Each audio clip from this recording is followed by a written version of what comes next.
కొణిదెల పవన్ కళ్యాణ్ అనే నేను శాసనసభ సభ్యుడిగా ఎన్నికైనందున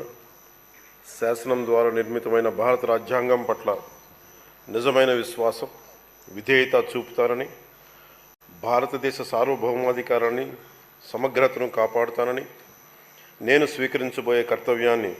శ్రద్ధాశక్తులతో నిర్వహిస్తానని దైవ సాక్షిగా ప్రమాణం చేస్తాను.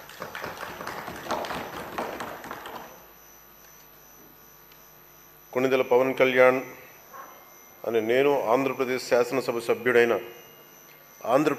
శాసనసభ సభ్యుడైన కొణిదెల పవన్ కళ్యాణ్ అనే నేను సభా నియమాలకు కట్టుబడి ఉంటానని, వాటిని అనుసరిస్తానని, సభా మర్యాదలను పాటిస్తానని,